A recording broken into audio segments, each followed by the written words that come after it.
Bonjour mes chers Gémeaux, je vous remercie de me retrouver pour ce taroscope du mois d'octobre sur lequel on va se pencher. Alors, on a le 2 de coupe qui apparaît dans les aspects positifs, donc il semblerait qu'il y ait une association, une collaboration, sinon même une rencontre amoureuse qui se peaufine à l'horizon pour ce mois d'octobre, parce que le 2 de coupe, c'est ça, c'est l'union des forces, c'est le partenariat, c'est l'idée de partage et de coopération qui va être encouragée ou facilitée au cours du mois d'octobre. Alors évidemment, ce sont les coupes et sur le plan affectif, ça annonce une nouvelle relation. Ça peut quelquefois être l'idée qu'on va avoir l'opportunité d'être pardonné ou de pardonner quelqu'un après des échanges assez vifs et tendus que la maison Dieu et le diable va signaler. Je dois vous avouer que sur le plan affectif, ce tirage, il annonce quand même, dans le cadre de cette rencontre, quelque chose d'assez passionnel, d'assez virulent, ça risque de pas être de tout repos, hein. On est avec des énergies fortes en termes de tension et d'opposition. Bon, ça peut être l'idée que c'est une passion dévorante, éventuellement. Ça peut être l'idée que vous faites une rencontre alors que vous êtes vous-même en relation et qu'elle vient complètement vous chambouler.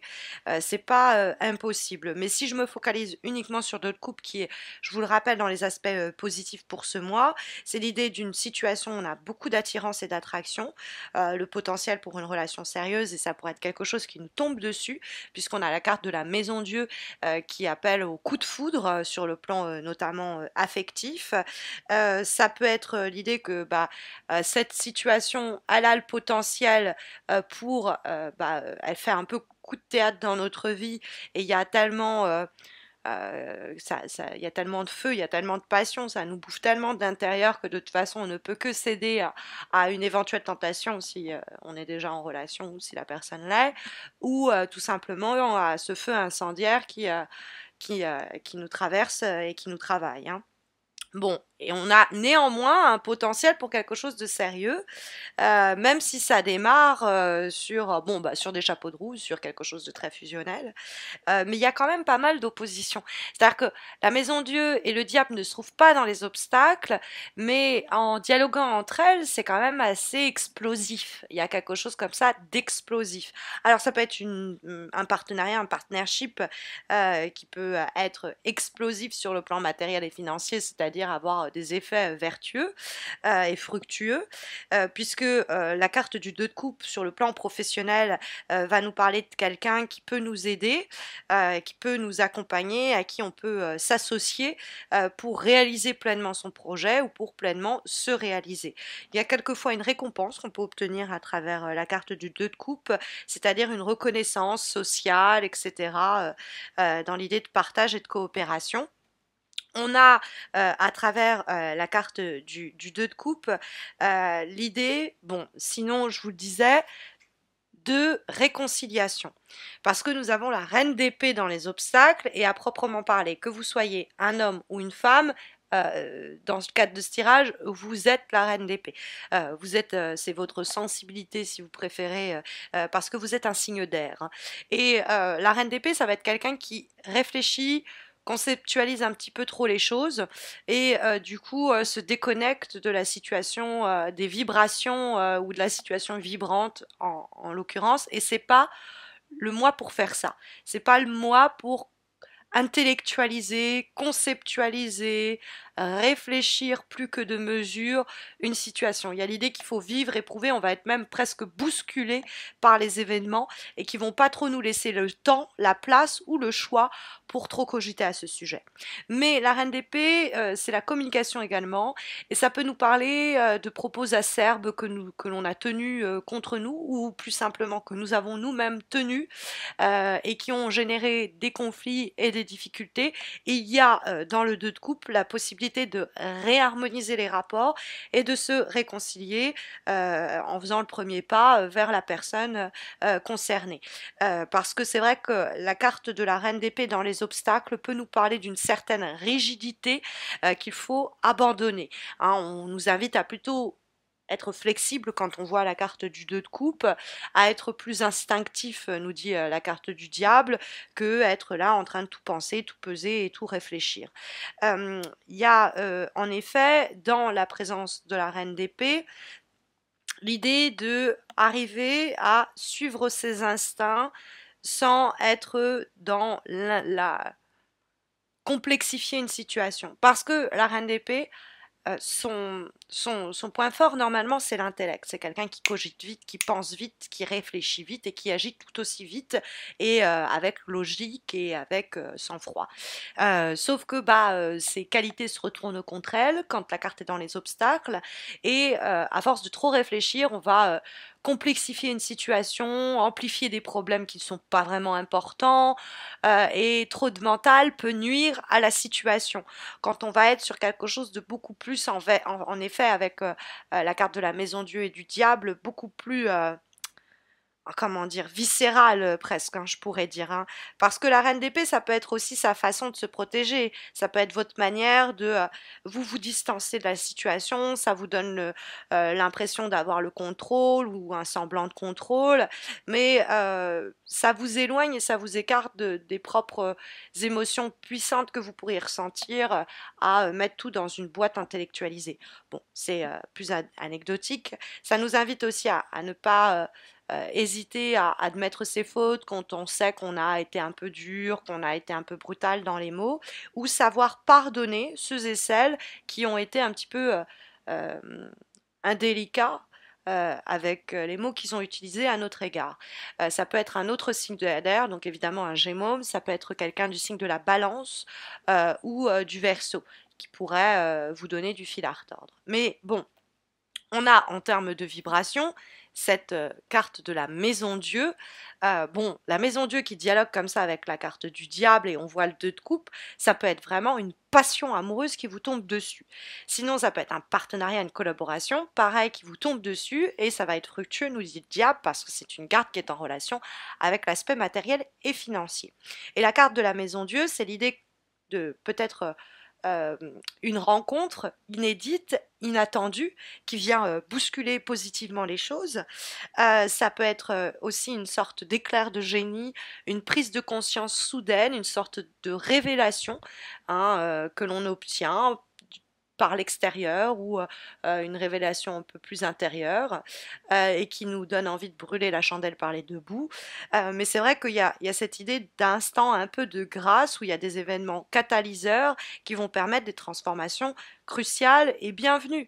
Hein. La carte du diable donne un peu de feu à tout cela et des fois on peut se brûler avec ce feu. Mais comme on a le 2 de coupe qui nous dit on va travailler, on va avancer, on va progresser dans l'union et l'association et la communion, il n'y a pas trop d'inquiétude à avoir. Alors évidemment, la carte de la maison Dieu peut manifester une période de crise, mais qui va être momentanée et qui s'avérera être salutaire. On peut avoir le sentiment que le ciel nous tombe sur la tête ou que le sol se dérobe sous nos pas, tellement ça nous prend de court, mais c'est tant mieux, ça peut être un coup de théâtre, hein. Ça peut être aussi une sorte d'électrochoc, quelque chose qui nous fait agir ou réagir dans le bon sens et qui nous donne envie de projets pour changer les choses positivement. Ça peut être d'ailleurs des projets en commun avec le 2 de coupe. Hein. Et cette carte de la maison Dieu, elle va donc dialoguer avec la carte du diable qui est bien aspectée. C'est-à-dire qu'elle donne la direction des choses. Si la carte du diable avait été dans les obstacles, on aurait eu de quoi s'inquiéter. Alors, ça peut nous parler d'une ancienne situation qui avait été conflictuelle, voire un peu violente. Et donc là, on va pouvoir essayer de calmer le jeu et on revient à cette idée de réconciliation, pardon. On va peut-être même faire appel à un tiers pour se remettre des grandes colères qui ont été subies. Ça peut être en effet des mots passés qui vont venir à être résolus au cours des semaines à venir. Après, la maison Dieu et le diable, ça peut être aussi l'idée qu'on s'était séparés en mauvais termes et de coup, il y a une possibilité de se rabibocher. Et on a sinon sur le plan affectif l'idée d'être soit attiré par quelqu'un qui est dans une période assez éprouvante ou tout est en train de se casser la figure autour de lui, et puis il y a vous, il y a cette relation où c'est vous-même qui êtes dans cette situation, et il y a cette relation qui vous fait sortir la tête hors de l'eau. Ça peut être une relation intense, alors que pour l'un comme pour l'autre, il y a tellement de choses qui sont en train de se défaire, et donc ça peut être un peu éprouvant. Mais je lis quand même dans l'association de ces deux cartes l'idée d'un nouveau feu, l'idée d'une nouvelle flamme qui nous guide et qui nous éclaire. Alors elle peut nous brûler par moments, on peut être même la source de ces brûlures avec les mots que l'on utilise, donc il faut être vigilant ou vigilante au cours des prochaines semaines, ne pas se laisser aller à la passion vindicative, hein, parce que vous savez, l'amour se transforme rapidement en haine, donc faire attention à cela, et puis sinon ça peut être l'idée de pouvoir, bon alors c'est un gant une main de fer dans un gant de velours, ça veut dire qu'on peut obtenir ce que l'on veut, on peut être un petit peu filou, calculateur, calculatrice, et mettre en place des stratagèmes qui ne seront pas l'idée de confronter les gens et leur dire tu fais ceci, tu fais cela, tu m'écoutes, mais au contraire de, voilà, plutôt par la flatterie de coupe, plutôt dans l'idée de caresser la personne dans le sens du poil, on va obtenir ce que l'on veut. En tout cas, c'est une recommandation éventuelle ici des cartes pour les semaines à venir. Nous allons avoir comme avant-dernière énergie pour vous guider au cours du mois d'octobre une lame issue des cartes divinatoires d'Algariel, et nous avons la carte du repos éternel. Alors, elle peut être un peu inquiétante, mais elle est en réalité symbole de renaissance et de résurrection. Alors, le crâne, qui est un symbole du passé, de la mémoire, des expériences, peut nous rappeler à cette idée que c'est quelque chose qui s'était écroulé il y a quelque temps déjà, et qu'on va pouvoir penser, soigner et remettre sur pied.